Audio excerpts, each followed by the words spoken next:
Assalamualaikum sahabat semua. Ketika aliran arus sungai sedang tenang, perahu akan mengapung dengan stabil di atasnya. Namun, ketika arus sedang deras, kita dilarang untuk mendekati sungai tersebut. Sungai mengalir terus-menerus, dari hulu ke hilir untuk menuju ke tempat yang lebih rendah, seperti danau dan lautan. Aliran tersebut akan menjadi cepat atau lambat tergantung beberapa faktor. Nah, kali ini kita akan mencari tahu apa saja faktor yang menyebabkan deras dan tenangnya arus sungai. Faktor penyebab derasnya arus sungai. Arus aliran air di sungai berhubungan dengan debit air. Apa yang dimaksud dengan debit air?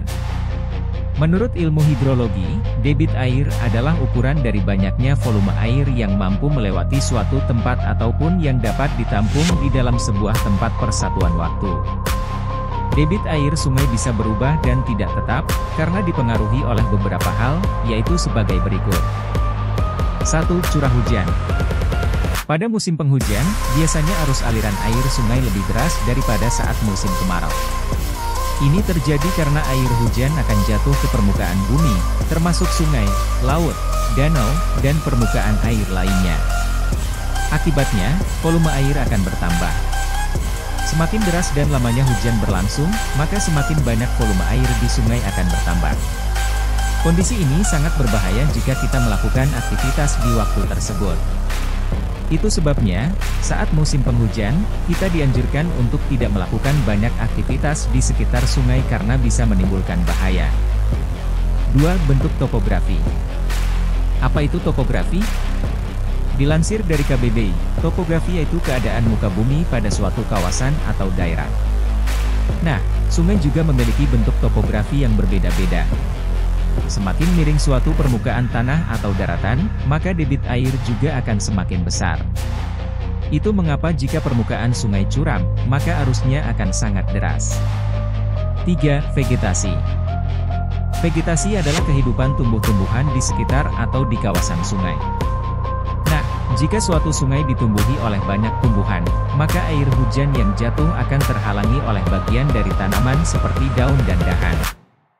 Sehingga tanah tidak terlalu banyak menerima air yang berasal dari hujan, dan aliran air tersebut tidak banyak yang menuju ke sungai. Begitu juga sebaliknya jika sungai tidak banyak ditumbuhi oleh banyak tumbuhan, maka air hujan yang jatuh tidak akan terhalangi oleh bagian dari tanaman seperti daun dan dahan. Dan itu dapat menyebabkan derasnya air sungai yang mengalir nantinya. 4. Luas wilayah aliran. Debit air terbesar akan terjadi pada sungai yang berukuran kecil dan biasanya volume air akan melebihi kapasitas dari sungai itu sendiri. Sehingga tidak heran jika daerah di sekitar sungai akan terkena dampaknya berupa banjir, dikarenakan arus sungai yang deras. 5. Belokan arus sungai. Pada belokan sungai arus yang cepat dan aliran yang dalam terdapat pada lingkaran luar belokan sungai, hal ini diakibatkan adanya kekuatan sentrifugal, sehingga aliran permukaan yang lebih cepat mengarah dan menumpuk sepanjang tepi belokan bagian luar. Dan aliran arusnya lebih sempit dari bagian dalam. Suatu objek yang terlanjur masuk aliran bagian tepi luar belokan kemungkinan akan menabrak dan terhempas. Nah, itulah beberapa faktor yang menyebabkan aliran arus sungai dapat deras dan tenang. Semoga video ini bermanfaat bagi kita semua. Jangan lupa like, komen, dan subscribe jika kalian suka dengan video ini. Terima kasih.